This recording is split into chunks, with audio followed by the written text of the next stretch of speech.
এতদিন পর সেই দিনগুলোর কথা ভাবতে কেমন অবাক লাগে। কোনো সম্পর্কই নেই তাদের সঙ্গে, কোনো সম্পর্ক ছিলও না কোনোদিন তাদের দেখেও নি দীপঙ্কর আগে, কিন্তু খুব ভালো লেগেছিল। শুধু ভালো লাগাই নয়, ও শুধু স্নেহের আশ্রয়ই নয়, একদিন সামান্য একটু ঘটনাকে কেন্দ্র করে তাদের সঙ্গে পরিচয় হয়েছিল। যখন পরের দয়ার ওপর নির্ভরতাই ছিল তার জীবনের একমাত্র সম্বল, তখন সেই সময় কেন যে তিনি অমন আত্মীয়তা পাতিয়েছিলেন কে জানে। তা না হলে কি এত করে জীবনকে দেখতে পেত দীপঙ্কর? এমন করে বুঝতে পারত সংসারকে? এমন করে জানতে পারত যে জীবন শুধু জীবনই নয়, দুঃখ শুধু দুঃখই নয়, আনন্দ শুধু আনন্দই নয়, জীবনেরও একটা অন্য অর্থ আছে, দুঃখেরও একটা অন্য ব্যাখ্যা আছে, আনন্দেরও একটা অন্য উদ্দেশ্য আছে। নমস্কার, আমরা শুনছি বিমল মিত্রের লেখা উপন্যাস কড়ি দিয়ে কিনলাম। আসুন শুনে নিই আজকের পর্বে কি আছে। নতুন শ্রোতা বন্ধুদের জন্য আমার অনুরোধ রইল, যদি ভালো লাগে গল্প শুনতে কিংবা আমার গল্প পাঠ, অবশ্যই চ্যানেলটিকে সাবস্ক্রাইব করবেন। তাহলে আসুন শুনে নিই আজকের পর্বটি।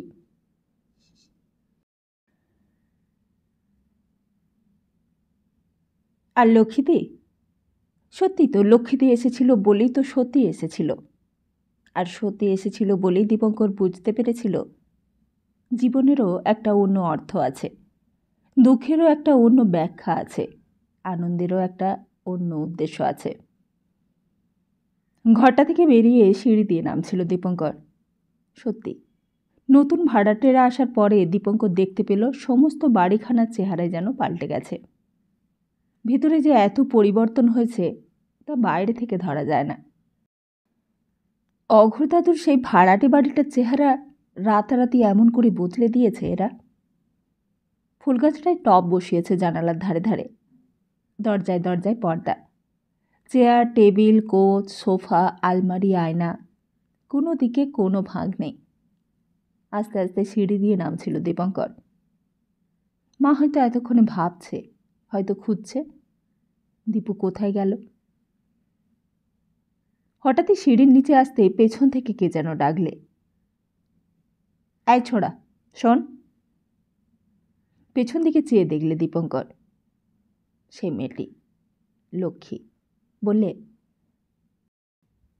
আমাকে ডাকছো? মেয়েটি তরতর করে সিঁড়ি দিয়ে নামতে নামতে একেবারে সামনে গা ঘেঁষে এসে দাঁড়ালো। দীপঙ্কর মেয়েটির চোখের দিকে তাকিয়ে চমকে উঠল। এই চোখে তো এতক্ষণ এই দৃষ্টি ছিল না। বললে, কিছু বলবে আমাকে? মেয়েটি বললে, আর যদি কখনো আমাদের বাড়ি আসিস তো তোর ঠ্যাং ভেঙে দেব। বারে, আমি কি করলুম? হঠাৎ মেয়েটি তার কান ধরলে একেবারে। বললে, আবার তর্ক হচ্ছে? কানটা খুব জোরে ধরেছিল মেয়েটা। দীপঙ্কর বললে, আমি তো তর্ক করছি না। ফের তর্ক? তুই আসতে পারবি না আর এই বাড়িতে, এই বলে রাখলুম আমি। দীপঙ্কর বললে, কাকাবাবু যে আসতে বললেন? কাকাবাবু বললেই বা, আমি বলে দিচ্ছি তুই আসবি না আর। দীপঙ্কর এতক্ষণে মেয়েটির হাবভাব দেখে ভয় পেয়ে গেল। বললে, আচ্ছা আসবো না। হ্যাঁ, আর আসবি না। এই বলে এক ঠেলা দিলে দীপঙ্করকে, আর দীপঙ্কর হুমড়ি খেয়ে গিয়ে পড়ল সিঁড়ির তলায়। পড়ে মনে হলো মাথায় যেন খুব লেগেছে। উঠে দাঁড়িয়ে দেখলে মেয়েটি এগিয়ে আসছে তার দিকে। ভয় ভয় বললে, আমি আসবো না, আমি কথা দিচ্ছি লক্ষ্মীদি, আমি আর আসবো না। মেয়েটি হঠাৎ হেসে উঠল, কাছে এসে মাথায় হাত বুলিয়ে দিলে। বলে, লেগেছে তোর? খুব লেগেছে রে? দীপঙ্কর বললে, তুমি আমায় ঠেলে ফেলে দিলে কেন? আমি তোমার কি করেছি যে ঠেলে ফেলবে? মেয়েটি বললে, এমনি দেখছিলুম তুই ভয় পাস কিনা। দীপঙ্কর বললে, আমি আর আসবো না তোমাদের বাড়িতে, কাকাবাবু বললেও আসবো না, আমাকে ছেড়ে দাও। মেয়েটি হঠাৎ আদর করে বলতে লাগলো, না রে, দেখলুম তুই ভয় পাস কিনা, তুই আসবি কিন্তু কাল, বুঝলি? আসবি, ঠিক আসবি। এই বলে লক্ষ্মীদি চলে গেল। আর দীপঙ্কর অবাক হয়ে সেই দিকে চেয়ে অনেকক্ষণ চুপ করে দাঁড়িয়ে রইল। তারপর আস্তে আস্তে খিড়কির দরজা দিয়ে উঠোনে পা দিলে। মাথাটা তখনও তার ব্যথা করছে। সেদিন কিরণ বললে, কাল কোথায় গেলি রে তুই? তারপর আমি অনেকক্ষণ খুঁজলুম। দীপঙ্কর বলেছিল, আমি হাজি কাশিমের বাজারের দিকে পালিয়ে গিয়েছিলুম। তারপর আগুন খাকির পুকুরটা ঘুরে টিপু সুলতানের বাড়িটার পাশ দিয়ে সেতলাতলা দিয়ে বাড়ি গিয়েছিলুম। সত্যি, সেসব দিনকার বালিগঞ্জ এখন আর চেনা যায় না। তখন রাসবিহারী এভিনিউয়ের মোড়ের ওপর হাজি কাশিমের বাজার ছিল। তারপর ওই মোড়ের দক্ষিণ পূর্ব কোণে ছিল টিপু সুলতানের পোড়া বাড়িটা। এখন সার সার দোকান হয়ে গেছে।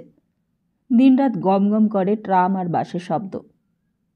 কিন্তু তখন কালীঘাটও এরকম ছিল না, বালিগঞ্জও এখনকার মতো ছিল না। টিপু সুলতানের বিরাট বাড়িটা ভূতের বাড়ির মতো। এই ধারের মোড় থেকে ওই ধারের আগুন খাকির পুকুর পর্যন্ত খাঁ খাঁ করত। পোড়ো বাড়িটার মাথায় বিরাট বিরাট বটগাছ গজিয়ে জায়গাটা যেন দিনের বেলাতেও থমথম করত। ভয় করত জায়গাটার কাছে গেলে। হঠাৎ দুপুরবেলা হাওয়া লেগে বটগাছটার পাতাগুলো শিশি করে একরকম শব্দ হতো। আর কখনো কখনো একটা তক্ষক সাপ কটকট করে একটা বিরাট শব্দে ডেকে উঠত। আর ওই সমস্ত পাড়াটা তখন কেমন ভয়াবহ হয়ে উঠত। মোড়ের পশ্চিম দক্ষিণ কোণে ছিল টিকে পাড়া। টিকেওয়ালারা রাস্তার উপর লম্বা লম্বা কাঠের ওপর টিকে শুকোতে দিত। তার উত্তরে ছিল আশু কলুর সর্ষের তেলের দোকান। দুপুরবেলা কতদিন তেল কিনতে দিয়েছে মা। আর দীপঙ্কর গিয়ে বসত ঘানি গাছের ওপর। ঘানিটা ঘুরত। দু চোখ ঢাকা গরুটা সেই ঘানি গাছটা নিয়ে দিন রাত ঘুরপাক খেত। কতদিন 2 ঘন্টা 3 ঘন্টা বসে বসে দীপঙ্কর ঘুরেছে। সর্ষের তেল কেনা রয়েছে, সে কথা তখন আর মনে নেই। তারপর সেই তেল নিয়ে যখন বাড়িতে এসেছে, তখন সে কি বকুনি মার। আর ওই যে আশু কলুর দোকানের উত্তরে ছিল হাজি কাশিমের বিরাট বাড়িটা, ওই বাড়িটার পেছনে বিরাট একটা বাগান ছিল। অনেকদিন বাগানের ভেতর উঁকি দিয়ে দেখেছে দীপঙ্কর। কত সাপ ছিল বাগানে, কত পাখি। তারা সব কোথায় গেল? যখন বাগানটা ভেঙে সদানন্দ রোড হলো, সেই বাগানটা উঠে গেল। কত বাড়ি হলো আশেপাশে, একেবারে অন্যরকম চেহারা হয়ে গেল পাড়াটার। আর ওইদিকে আগুন খাকির পুকুর পেরিয়ে দেখা যেত ধান ক্ষেত। হাওয়া লেগে ধানের ডগাগুলো দুলত। আর দীপঙ্করের মনে হতো যেন ঈশ্বর গাঙ্গুলি লেন ছেড়ে কত দূরে সে চলে এসেছে। আর শুধু কি ধানতে, শুধু কি টিপু সুলতানের বাড়ি, আর শুধুই কি টিকে পাড়া, শুধু আশুকুলুর দোকান? কত বড় জগৎ ছিল তখন দীপঙ্করের। এখন মনে হয় বড় হবার সঙ্গে সঙ্গে যেন জগৎটা তার ছোট হয়ে এসেছে। কোথায় গেল সেই 28 নম্বরের বাগান? কিরণের সঙ্গে কতদিন গিয়েছে সেই বাগানে। কার বাগান, কে মালিক, কিছুই জানত না। আর শুধু জানতো বাগানটার মাঝখানে একটা পুকুর ছিল, আর পুকুরের পাড়ে ছিল একটা জামরুলের গাছ। বড় বড় জামরুল হতো গাছটায়। মুখটা সিঁদুরের মতো লাল আর গুড়ের মতো মিষ্টি। বাগানটার পরেই মহারাজ সূর্যকান্তের বাগান। সেই বাগানে ছিল একটা লিচু গাছ, বড় বড় লিচু, পেকে টস টস করতো একেবারে। অনেকদিন গাছে উঠে লিচু খেতে খেতে অনেক দূরের দিকে চেয়ে দেখেছে, কোথায় যেন একটা রেলগাড়ির শব্দ হতো। পু, ঝিক ঝিক ঝিক ঝিক ঝিক। সেই শব্দটা সেই দুপুরবেলায় যে কি মিষ্টি লাগতো। পাকা জামরুল কিংবা পাকা লিচুর চেয়ে বেশ মিষ্টি ছিল। তখন কি আর জানতো যে একদিন ওই রেল নিয়েই তার দিন কাটবে। একদিন ওই রেলেরই একটা লেভেল ক্রসিংয়ে তার জীবনের রেলগাড়িটা এমন হুড়মুড় করে এসে পড়বে। আর ওই রেলগাড়ি একদিন তার জীবনের সব সমস্যার সমাপ্তি ঘটিয়ে দেবে।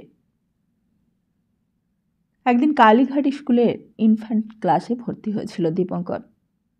সেই প্রথম স্কুল, জীবনে সেই প্রথম স্কুলে যাওয়া। সেই কদমা আর কমলালেবু নিয়ে সেই স্কুল থেকে একদিন চলে এসেছিল। বুকে এঁটেছিল ইউনিয়ন জ্যাক। বহুদিন পর্যন্ত সেই ঘটনার কথা মনে ছিল তার। সেই লক্ষণচন্দ্র সরকার, সেই চারুচন্দ্র ধর, সেই বিমানচাঁদ মিত্র, সেই কিরণ কুমার চট্টোপাধ্যায়, আর সেই নির্মলচন্দ্র পালিত, আর সেই দীপঙ্কর সেন, রোল নাম্বার 18। সবাই রইল কালীঘাট স্কুলে। তারপর নেপাল ভট্টাচার্য স্ট্রিটে ধর্মদাস টার্ট মডেল স্কুল হলো কিছুদিন পর। মা বললে, ওই স্কুলটা বড় দূরে, কাছের স্কুলে ভর্তি করে দেব তোকে। ধর্মদাস টার্ট মডেল স্কুলে যেতে দীপঙ্করের বিশেষ খারাপ লাগেনি। কিরণও তার সঙ্গে চলে এলো নতুন স্কুলে। তবুও ভালো যে লক্ষণচন্দ্র সরকার এলো না, সে রইল পুরনো স্কুলে। রাস্তায় লক্ষণকে দেখলে বড় ভয় হতো। কথা নেই বার্তা নেই, লক্ষণ দীপঙ্করকে দেখলে মাথায় চাটি মারত। হয়তো রাস্তা দিয়ে দীপঙ্কর চলেছে, হঠাৎই উল্টো দিক থেকে দেখা গেল লক্ষণ আসছে। লক্ষণকে এড়াবার জন্য দীপঙ্কর রাস্তার এক পাশ ঘেঁষে সরে গেল, কিন্তু লক্ষণ ততক্ষণে তার দিকে এগিয়ে এসেছে। এসেই বললে, কিরে, কোথায় চলেছিস? আর বলতে না বলতেই তার মাথায় খট করে একটা চাটি মেরে আবার চলতে আরম্ভ করল। একবার কান্না পেত দীপঙ্করের। এত লোক থাকতে তার মাথায় কেন চাটি মারে সে? কি করেছে দীপঙ্কর? কিছুতেই কিছু ভেবে বার করতে পারত না যে তার উপরে কেন লক্ষণের এত রাগ। চোখে জল এসে পড়তো কতবার, অথচ কাঁদবারও উপায় নেই। মা যদি জিজ্ঞেস করে যে তাকে কে মেরেছে আর কেনই বা তাকে মেরেছে, কি জবাব দেবে দীপঙ্কর? একবার মনে হতো হয়তো ভালো চুল ছাঁটা হয়নি বলে লক্ষণ মারে, কিংবা ময়লা জামা কাপড় পরে বলে মারে। কিন্তু না, ভালো চুল ছাঁটা হলেও লক্ষণ মেরেছে, আর ফর্সা জামা কাপড় পরলেও লক্ষণ মেরেছে। পরে অনেক ভেবে দেখেছে যে তাকে চাটি মেরে লক্ষণ সুখ পেত বলেই মারত, অন্য কোনো অপরাধের জন্য মারত না।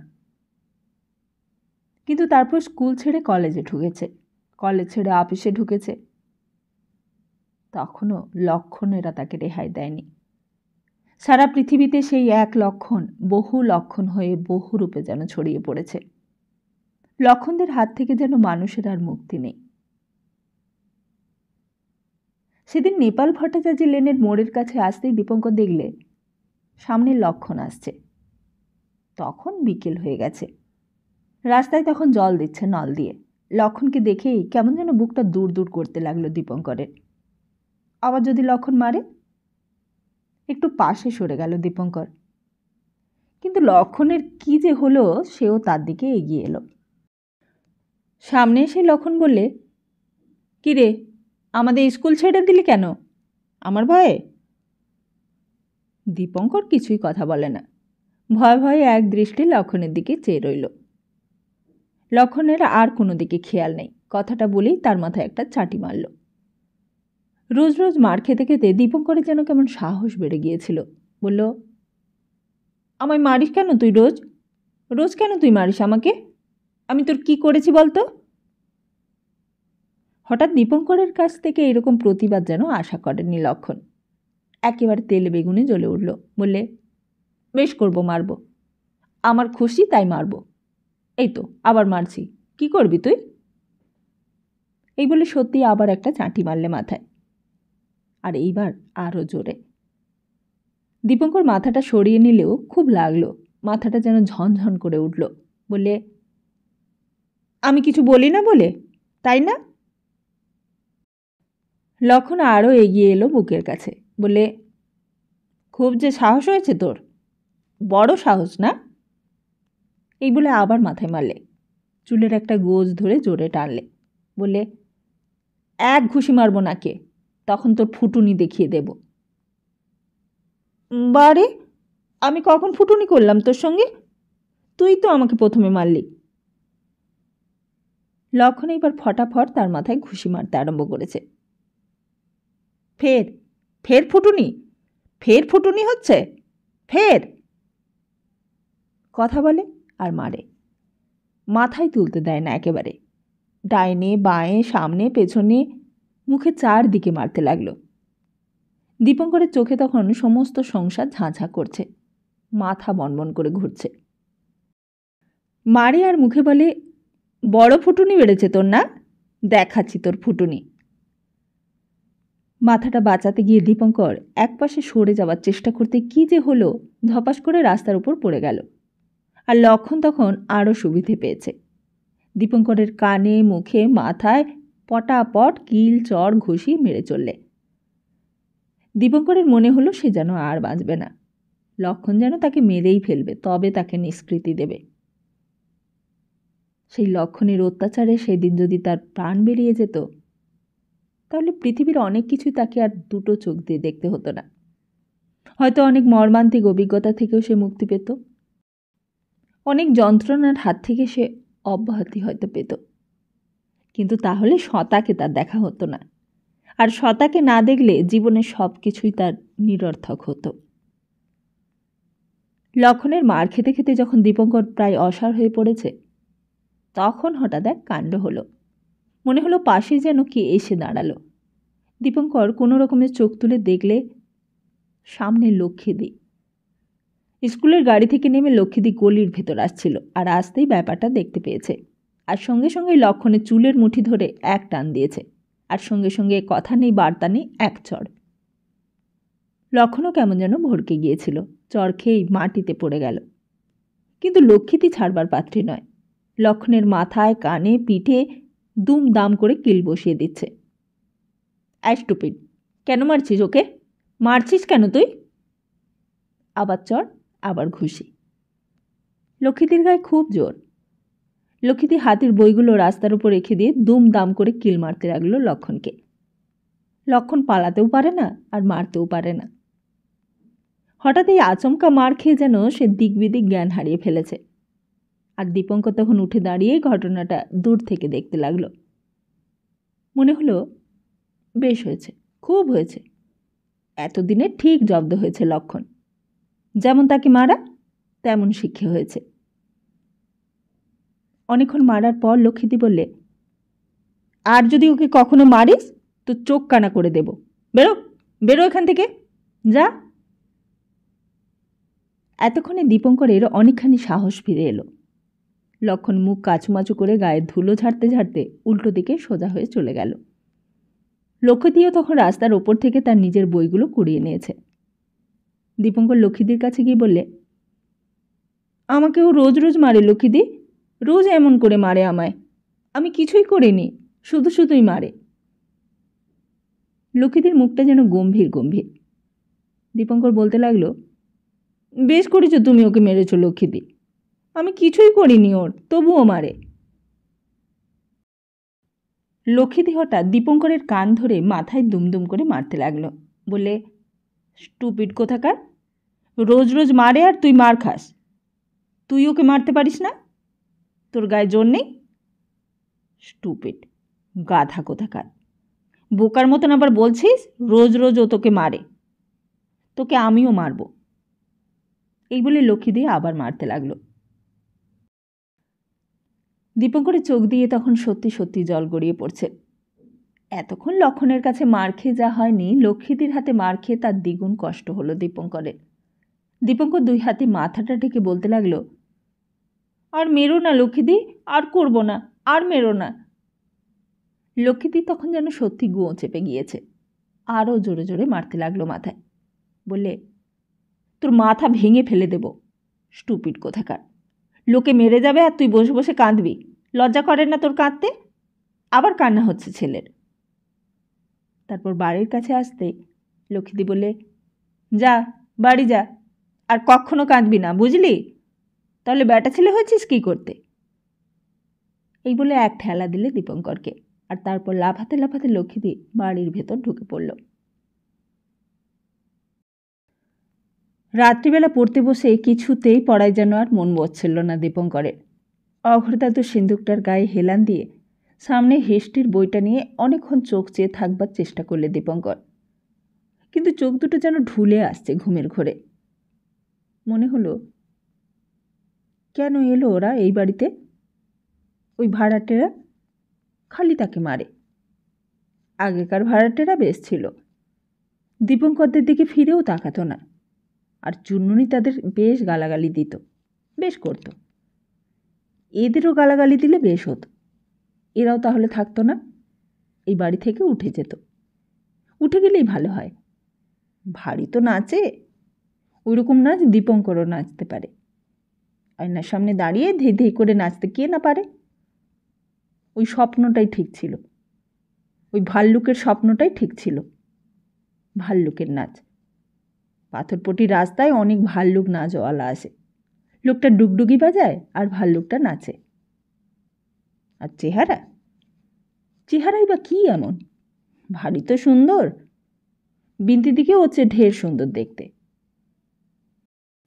বিন্তি তো কই তাকে কিছুই বলে না। আর ওরকম লেখাপড়া সবাই করতে পারে। আবার 10 টাকার স্কলারশিপ পেয়েছে। ভালো মেম সাহেবদের স্কুলে পড়লে বিন্তি দিয়েও স্কলারশিপ পেত। কি একটা কাজে মা বুঝি ঘরে এলো।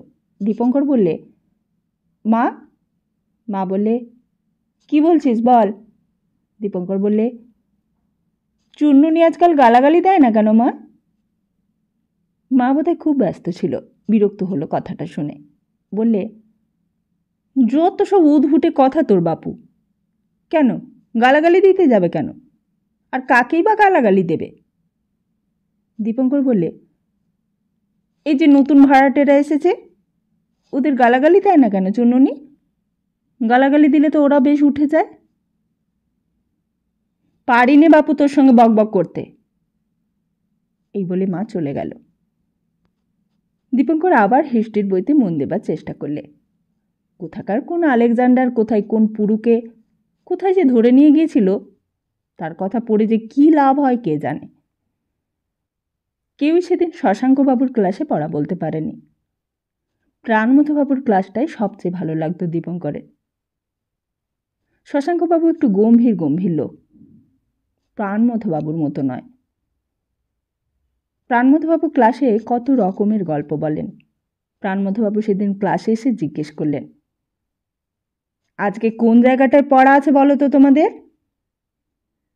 মনিটার দীপঙ্কর উঠে দাঁড়িয়ে বললে, আলেকজান্ডার আর পুরু স্যার। প্রাণমথবাবু বইটা মুড়ে পাশে রেখে দিয়ে বলেছিলেন, বলো তো পুরু কে? ফটিক বললে, একজন রাজা স্যার। প্রাণমথবাবু বললেন, বেশ বেশ, কিন্তু রাজা মানে কি তুমি বলতে পারো?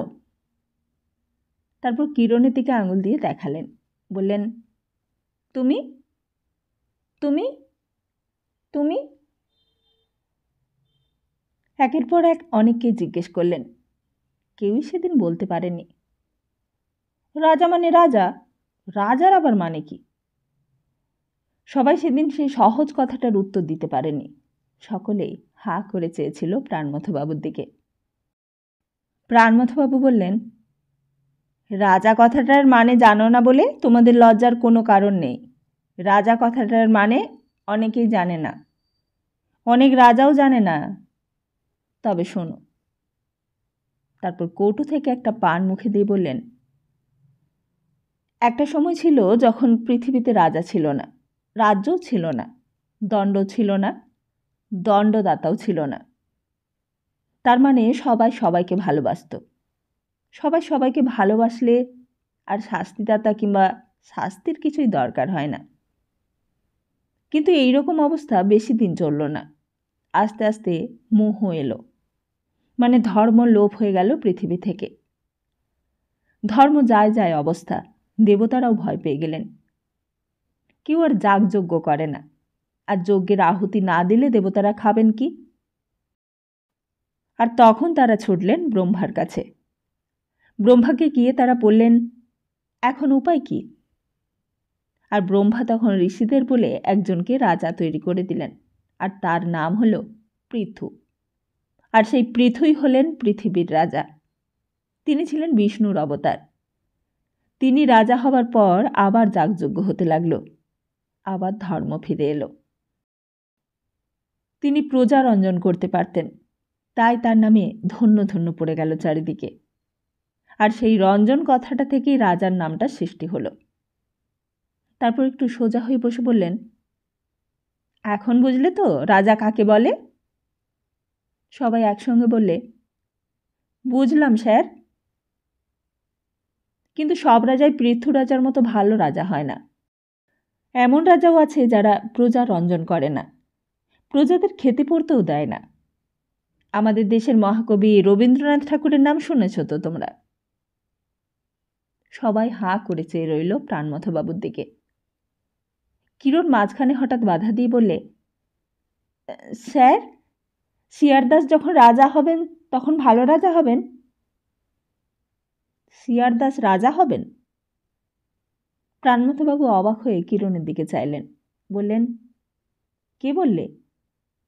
কিরণ বললে, একজন সাধু বলেছে স্যার। কে সাধু? খাঁটি সাধু স্যার, খাঁটি হিমালয়ের সাধু বলেছে দেশ স্বাধীন হলে শিয়ারদাস রাজা হবে, আর আমার বাবার অসুখ ভালো হয়ে যাবে, আমাদের দেশের সকলের অবস্থা ভালো হবে, আমরা সবাই ভালো ভালো জিনিস খেতে পাবো, দই, রাবড়ি, সন্দেশ, রাজভোগ। প্রাণমথবাবু যেন একটু হাসলেন, ক্ষীণ একটু হাসির আভাস ফুটল তার মুখে। বললেন, দেশ স্বাধীন হলে যে দেশের লোকের অবস্থা ভালো হবে তা বলতে সাধুর দরকার হয় না। সে যাকে, যে কথা বলছিলাম, রবীন্দ্রনাথ ঠাকুরের একটা বই আছে, তার নাম রাজা রানী। বড় হলে তোমরা পড়ো সেই বই। রবীন্দ্রনাথ ঠাকুর আমাদের পৃথিবীর একজন মস্ত বড় কবি। একদিন দেখবে তার ঘরে ঘরে ছবি টাঙানো থাকবে। আর সেই তার নামই তোমরা শোনোনি? দীপঙ্কর উঠে দাঁড়িয়ে হঠাৎ বলেছিল, আমি রবি ঠাকুরকে দেখেছি স্যার। তুমি তাকে দেখেছ? কোথায় দেখলে? দীপঙ্কর বললে, আমাদের কালী মন্দিরে স্যার। কালী মন্দিরে? হ্যাঁ স্যার, মন্দিরে পাঁঠা বলি বন্ধ করতে। মনে আছে দীপঙ্কর রোজ ভোরবেলা পাড়ায় ফুল তুলে মন্দিরে দিয়ে আসত। কুণ্ডুপুকুরের ধার দিয়ে গিয়ে মা কালীকে, ভুবনেশ্বরীকে, গণেশকে, আরও যত মন্দির আছে সব ঠাকুরকে। মাও একদিন সঙ্গে থাকত। মা প্রণাম করত, দীপঙ্করও মার দেখা দেখি প্রণাম করত। প্রণাম করে কি লাভ কি লোকসান সে তার মনে নেই, কিন্তু প্রণাম করাটা তখন অভ্যেসে ছিল। একদিন মা হঠাৎ বললেন, ওই দেখ, ও কে বলতো? দীপঙ্কর দেখেছিল সাদা দাড়ি ভর্তি মুখ। একজন লোক নাট মন্দিরে আর মায়ের মন্দিরের মধ্যকার রাস্তায় প্রতিমার দিকে একদৃষ্টে চেয়ে আছে। একটা হাতের ওপর আর একটা হাত বুকের কাছে রাখা, দুই চোখ দিয়ে ঝরঝর করে জল পড়ছে। ও কে মা? কোনো দিকে খেয়াল নেই লোকটার, সঙ্গে 2-4 জন ছেলে মেয়ে, তারাও চেয়ে দেখছে ঠাকুরের দিকে।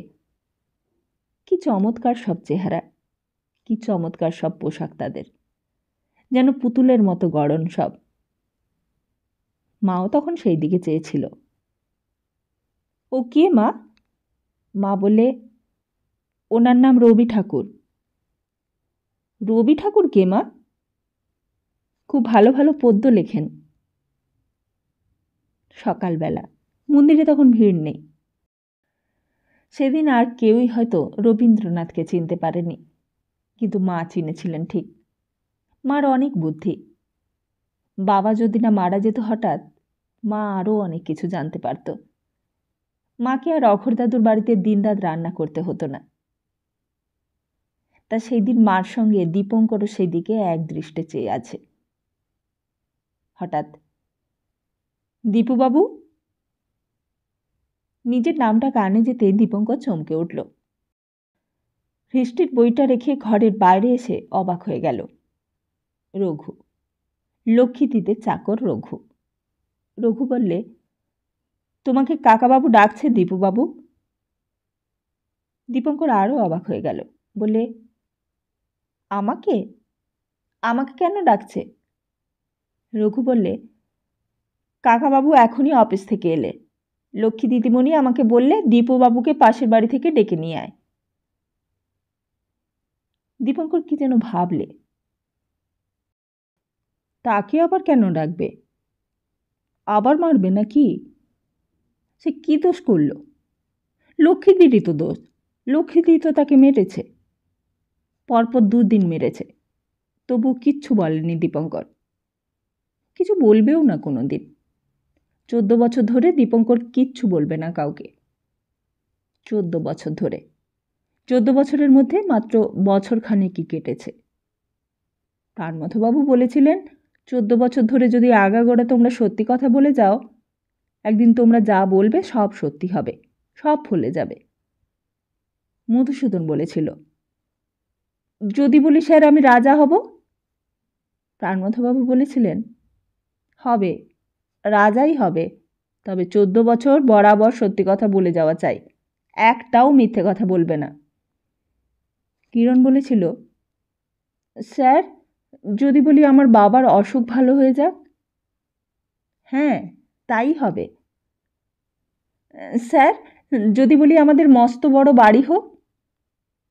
হবে হবে, যা ইচ্ছে করবে তাই হবে। আর সেই দিন থেকে কিরণ আর দীপঙ্কর ঠিক করেছিল 14 বছর ধরে তারা সত্যি কথাই বলে যাবে বরাবর, একদিনের জন্য একটাও মিথ্যে কথা বলবে না। কিন্তু কিরণ সে কথা রাখতে পারেনি। ভিক্ষের পয়সা চুরি করে অনেক দিন বন্ধুর দোকান থেকে আলু, চপ, বেগুনি কিনে খেয়েছে। বাড়িতে কিছুই বলেনি। রঘু বললে, চলো দীপুবাবু। দীপঙ্কর ভাবছিল মাকে একবার বলে যাবে নাকি। উঠোন দিয়ে একবার রান্নাঘরের দিকে মাকে জিজ্ঞেস করতেও যাচ্ছিল, কিন্তু দরকার নেই। মা হয়তো আবার অনেক কথা জিজ্ঞেস করবে, তার চেয়ে এসেই বলবে সব মাকে। দীপঙ্কর জিজ্ঞেস করলে, কি জন্য ডাকছে তুই জানিস? রঘু বললে, তা জানি না। উঠোন পেরিয়ে বাইরের রাস্তা দিয়ে ওদের বাড়িতে ঢুকবার আসল পথ। রঘু আগে আগে চলল, দীপঙ্কর পেছন পেছন গিয়ে ঢুকল ভেতরে। ওদের উঠোনের রোয়াকটা পা দিয়ে সিঁড়ি দিয়ে উপরে উঠতেই ডান দিকে বসবার ঘর। ঘরের মধ্যে কাকাবাবু বসেছিলেন একদিকে, আর তার পাশেই লক্ষ্মীদি, আর উল্টো দিকে কাকিমা। এই যে দীপুবাবু, আজকে রাস্তায় কি হয়েছিল তোমার? দীপঙ্কর লক্ষ্মীদির দিকে একবার চাইলে। লক্ষ্মীদি মুখ টিপে টিপে তখন হাসছে। বসো, আগে তুমি ওই চেয়ারটায় বসো। এবার বলো তো, কি হয়েছিল? ঠিক সত্যি কথা বলবে, মিথ্যে কথা বলবে না একটুও। দীপঙ্কর গম্ভীর হয়ে বললে, আমি মিথ্যে কথা বলি না। 1 বছর ধরে আমি সত্যি ছাড়া মিথ্যে কথা বলি না। 1 বছর ধরে সত্যি কথা বলে আসছো? মিথ্যে কথা মোটেই বলো না? না, আরও 13 বছর ধরে সত্যি কথা বলবো। কাকাবাবু শুনে যেন কেমন অবাক হয়ে গেলেন। কাকিমাও হেসে তাকালেন কাকাবাবুর দিকে, বললেন, ও মা, বেশ ছেলে তো। লক্ষ্মীদি টিটকারি দিলে, একেবারে সত্যিবাদী যুধিষ্ঠির আমাদের। কাকাবাবু থামিয়ে দিলেন লক্ষ্মীদিকে, বললেন, তুমি থামো লক্ষ্মী। আচ্ছা এখন বলো তো, 13 বছর ধরে কেন সত্যি কথা বলবে? দীপঙ্কর বললে, আমাদের হেডমাস্টারমশাই বলেছেন, যদি 14 বছর ধরে আগাগোড়া সত্যি কথা কেউ বলে, তাহলে তারপরে সে যা বলবে সব সত্যি সত্যি ফলে যাবে। কথাটা শুনে কাকাবাবু হেসে ফেললেন, কাকিমাও হাসলেন, আর লক্ষ্মীদিও হেসে ফেললেন। কাকাবাবু বললেন, আর তুমি তাই সত্যি বলে বিশ্বাস করলে? কত সরল, কত সহজ, আর কত স্বাভাবিক ছিল দীপঙ্কর তখন। এক এক সময় দীপঙ্করের মনে হয়েছে হয়তো সেই দিনগুলোই বেশি ভালো ছিল। যে যা বলেছে সব বিশ্বাস করেছে। বিশ্বাস করেছে কিরণের বাবার অসুখ একদিন ভালো হয়ে যাবে। বিশ্বাস করেছে কড়ি দিয়ে সব কেনা যায়। বিশ্বাস করেছে শিয়ার দাস একদিন দেশের রাজা হবে। আর বিশ্বাস করেছে 14 বছর যদি সত্যি কথা বলা যায়, মুখের সব কথা ফলে যাবে। আর আজ এতদিন পর মনে হলো সংসারে বিশ্বাস করাই হয়তো ভালো। নইলে বিশ্বাস করে সে কি শেষ পর্যন্ত কিছুই পায়নি? আর বিশ্বাস করেছিল বলেই কি তার সব কিছু হারিয়ে গেল? কাকাবাবু বললেন, রাস্তায় যে ছেলেটা মারে, ও কে? কেন মারে তোমায়? দীপঙ্কর বললে, ও আগে আমাদের স্কুলে পড়তো। তা জানি না কেন মারে। আমার হাতে যা থাকবে ও কেড়ে নেবে, কিছু না করলেও মারবে। লক্ষ্মীদি বললে, তাই আমি আজ ওকে খুব মেরেছি কাকাবাবু। মুখ বুজে ও মার খাবে কেন? ও মারতে পারে না? ওর গায়ে জোর নেই? দীপঙ্কর বললে, এখন যত পারে মারুক না, একদিন আমি ওর মারা ঘুচিয়ে দেব কাকাবাবু। কাকাবাবু বললেন, কি করে? দীপঙ্কর বললে, আমি গরিব বলে এখন ও মারে, আমরা বড়লোক হলে ও আর মারবে না। আমার যখন খুব টাকা কড়ি হবে তখন ও আর আমাকে মারবে না। কেন? দীপঙ্কর বললে, অঘোর দাদু বলেছে টাকা কড়ি দিয়ে সব কেনা যায়, সব কেনা যায় টাকা কড়ি দিয়ে। কাকিমা বললেন, ছেলের খুব বুদ্ধি তো। দীপঙ্কর আবার বললে, অঘোর দাদু আমাকে বলেছে যে টাকা থাকলে আমার যা খুশি কিনতে পারবো। ওই লক্ষণও তখন আমায় খাতির করবে। কাকাবাবু এতক্ষণ হাসছিলেন, এইবার বললেন, সব ভুল দীপুবাবু। অঘোর দাদু তোমাকে ভুল শিখিয়েছে। টাকা থাকলেই সব কিছু কেনা যায় না। যখন বড় হবে তখন বুঝবে টাকাটাই সব কিছু নয় সংসারে। তবে যে অঘোর দাদু বললে, অঘোর দাদু তো অনেক বড়। কাকাবাবু বললেন, বুড়ো হলে কি সবাই বড় হয়? অনেক বুড়ো বয়সেও তো ছেলে মানুষ থাকে। তোমার অঘোর দাদুও হয়তো সেই রকম। চাকরিতে ঢোকবার আগে আমারও সেই ধারণা ছিল জানো। এই ভুবনবাবুরই কথা ধরো না কেন, লক্ষ্মীর বাবা ভুবনবাবু, উনি আমায় বলেছিলেন। বর্মা রাস্তায় টোটো করে একদিন ঘুরে বেরিয়েছেন, পকেটে একটাও পয়সা নেই, জানাশোনাও একটা লোক নেই। বাড়ি থেকে বেরিয়ে পড়েছিলেন ভাগ্য ফেরাবার চেষ্টায়। আর সেই কাহিনী দীপঙ্কর অনেক পরে শুনেছে। সত্যিই একদিন বলেছিল, হাওড়া জেলার কোনো এক অজগাঁয়ের একটি ছোট ছেলে, নাম ভুবনেশ্বর মিত্র, বাপ মায়ের একমাত্র ছেলে। টাকার অভাবে লেখাপড়া হয় না, সারা দিনের বাগানে ওর পুকুরে দিন কাটায়। তারপর কি যে খেয়াল হলো একদিন বাড়ি ছেড়ে পালালো। আর পালালে যে কোথায় তা কেউ জানে না। হাতে একটাও পয়সা নেই, কড়ি নেই। খিদিরপুরে তখন ডক তৈরি হচ্ছে, জাহাজ আর স্টিমারের ভিড় লেগে থাকতো ডকে। সেইখানেই বুঝি কোন খালাসের সঙ্গে ভাব করে একেবারে সোজা চলে গিয়েছিল বর্মা মুলুকে, মানে মগের মুলুকে। কাকাবাবু বললেন, আমি যখন প্রথম চাকরিতে ঢুকলুম, নতুন জায়গা, জীবনে কখনো বর্মায় যায়নি, একটা বাঙালির মুখও দেখতে পাই না। হঠাৎই আলাপ হলো ভুবনেশ্বর বাবুর সঙ্গে। দেখি শহর থেকে 7 মাইল দূরে একটা জঙ্গলের ভেতর কাঠের গুদাম, বড় বড় করাত কল, হরদম কাজ হচ্ছে। বর্মিকুলিরা দিন রাত কাজ করছে। ভাবলাম কোনো সাহেব কোম্পানি হবে। তা সাহেব না হোক পাঞ্জাবি কিংবা মাদ্রাজি টাদ্রাজি হবে। কিন্তু সাইনবোর্ডটা পড়ে অবাক।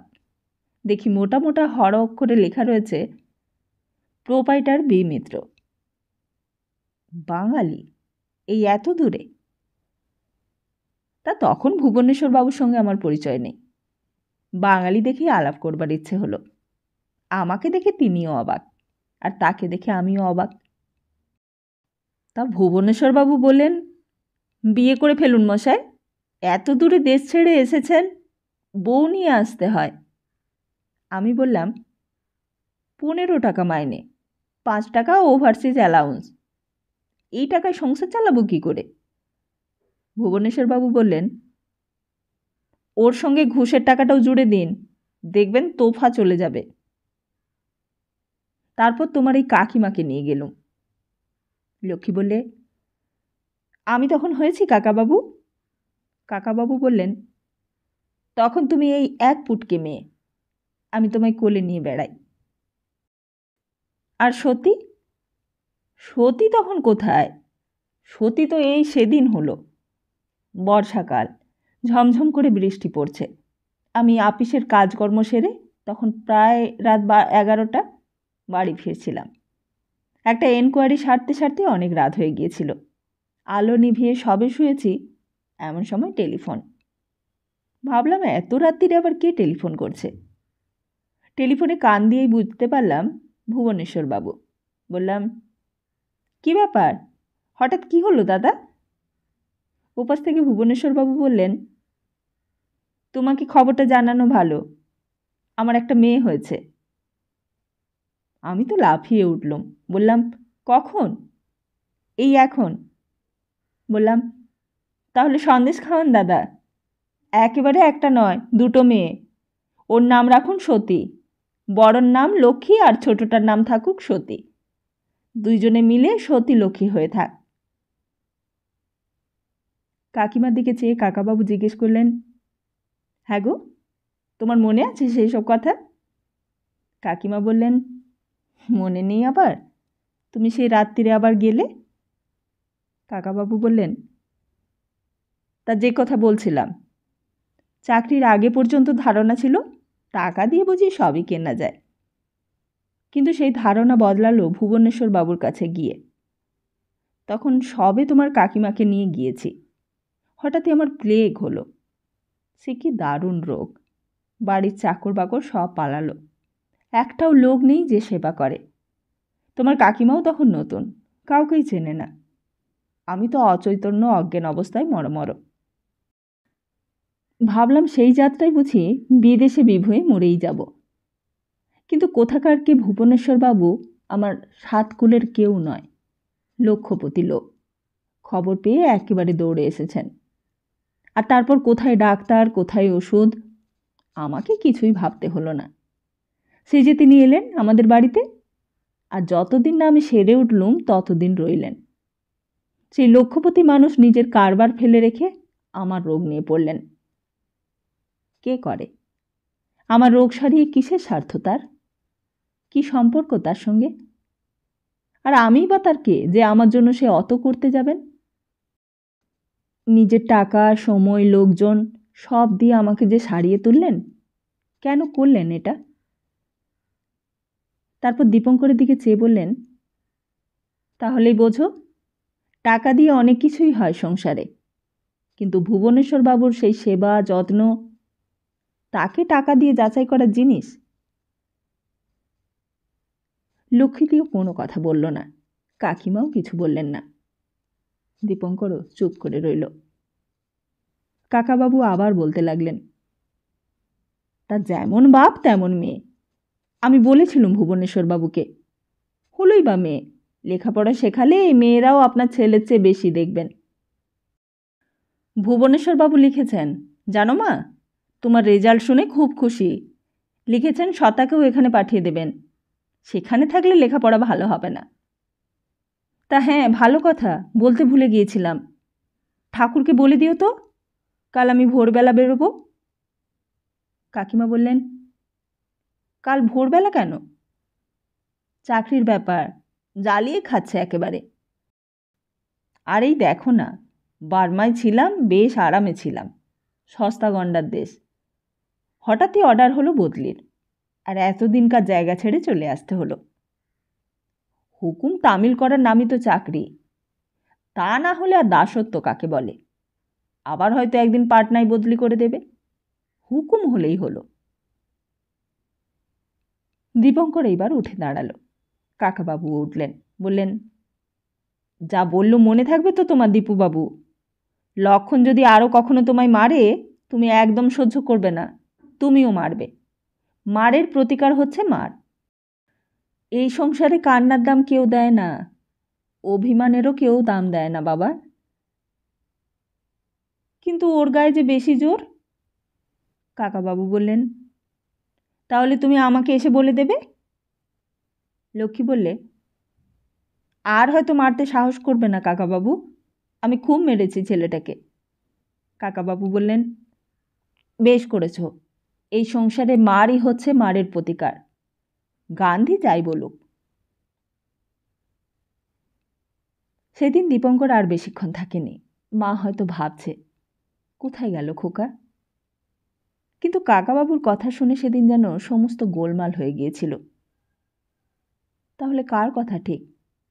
অঘোর দাদু না কাকাবাবু, নাকি প্রাণমথবাবুর কথা, নাকি সেই কিরণের কাছে শোনা সোনার কার্তিকের ঘাটের হিমালয়ের সাধুর কথা? কে বেশি সত্যি? একবার মনে হলো কাকাবাবুর কথাই সত্যি। সেদিন টাকা থাকা সত্ত্বেও তো কাকাবাবু প্লেগে মারা যাচ্ছিলেন, কিন্তু ভুবনেশ্বরবাবু কেন তাকে বাঁচিয়ে তুললেন? কেন? কিসের লোভে কাকাবাবুকে সারিয়ে তুললেন তিনি? আবার একবার মনে হলো টাকা থাকলে তো একদিন কিরণের বাবাও ভালো হয়ে যেত, কবে আবার সেরে উঠে স্কুলে অঙ্কের মাস্টারি করতে পারত। কিন্তু কাকাবাবুরও তো অনেক বয়স হয়েছে, কাকাবাবু তো অনেক দেখেছে। তবে কাকাবাবু দেখা কি ভুল দেখা?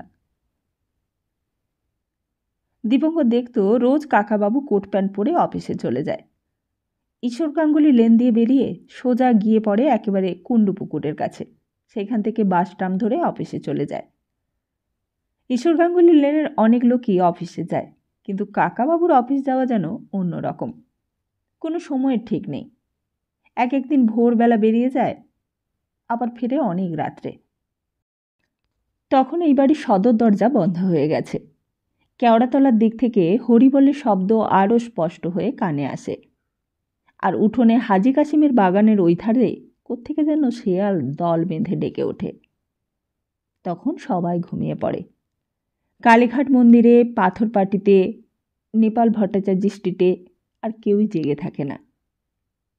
অঘোরদাদুও বোধ হয় তখন ঘোড়া ঘটি গাড়োর একপাশে সরিয়ে শরীরটা এলিয়ে দিয়ে কিছুক্ষণের জন্য অচেতন হয়ে যায়। কিন্তু ওদের বাড়িতে, ওই লক্ষ্মীদিদের বাড়িতে, তখনও একদিন আলো জ্বলে, তখনও চাকর ঠাকুরের গলা শোনা যায়, তখনও হয়তো কাকাবাবু অফিস থেকে ফেরেনি। কীরকম অফিস? এত রাত পর্যন্ত কি কাজ হয়? এ কেমন অফিস?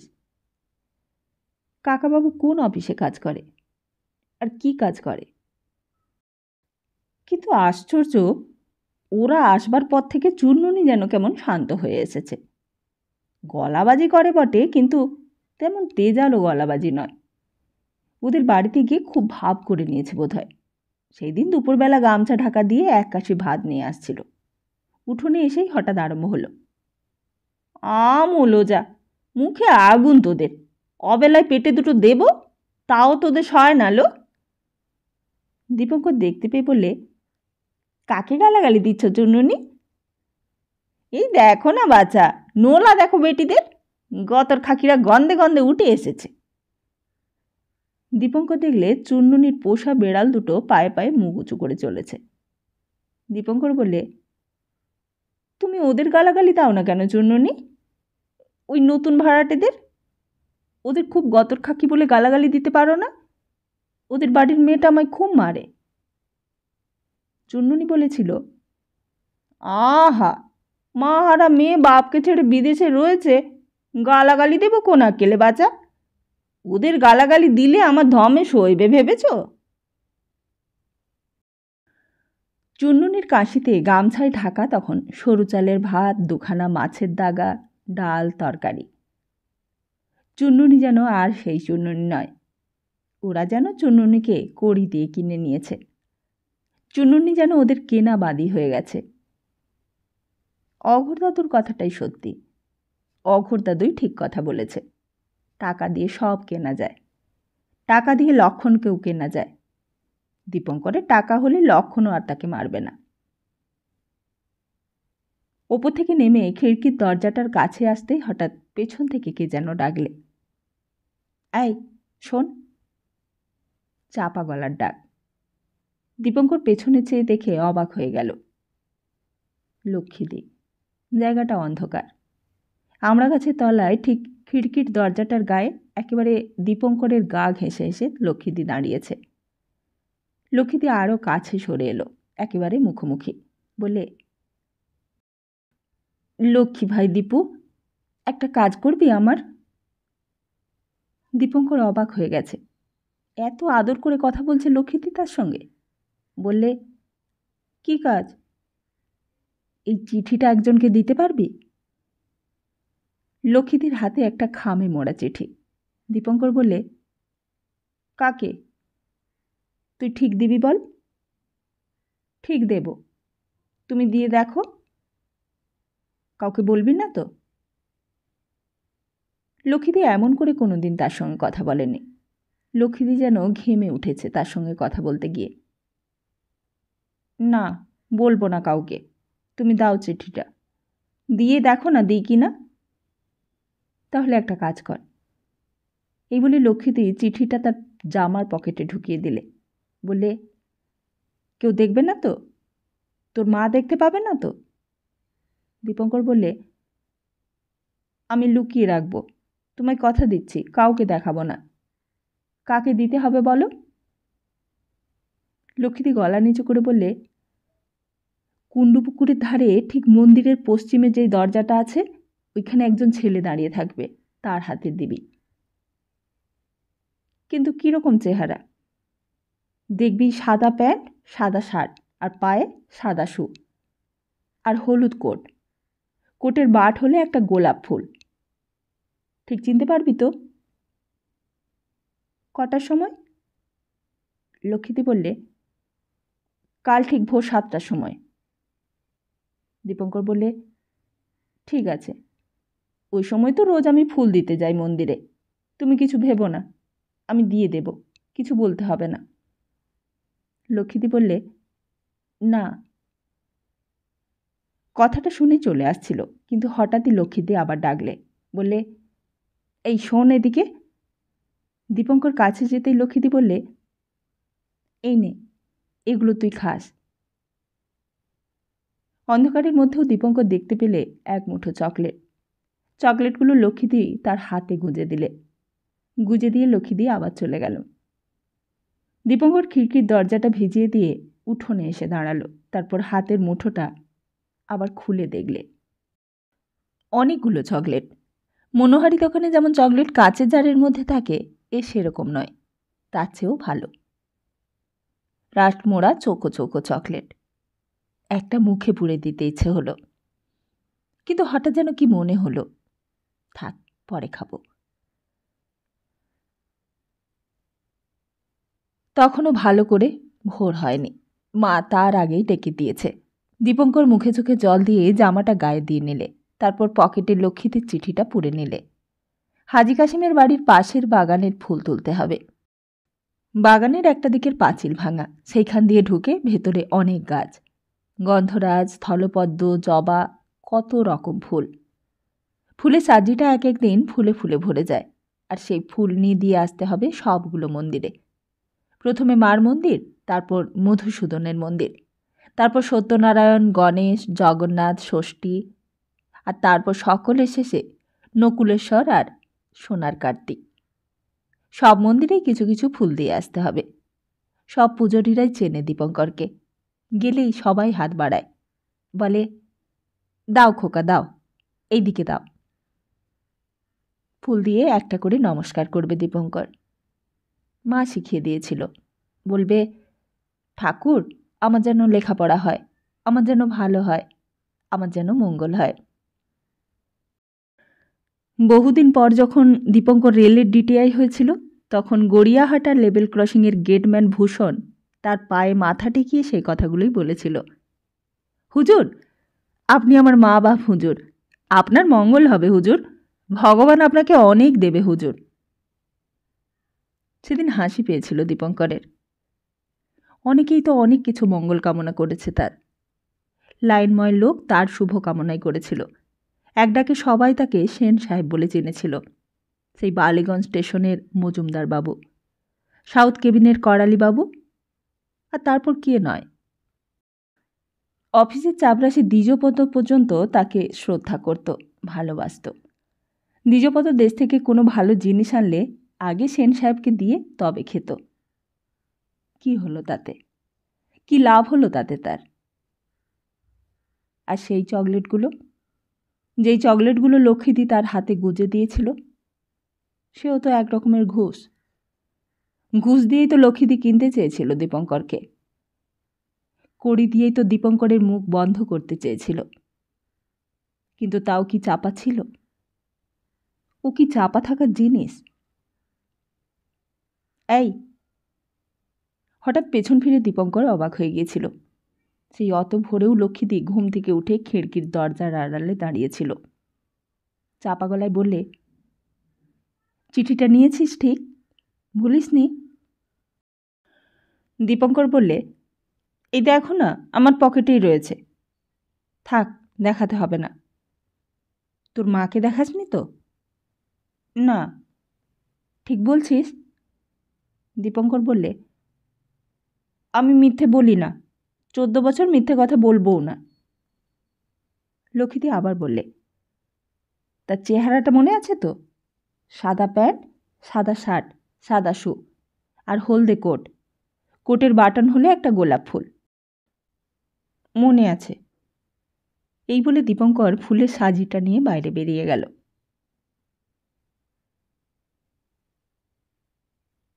তাহলে আজকের মতো এখানেই শেষ করি।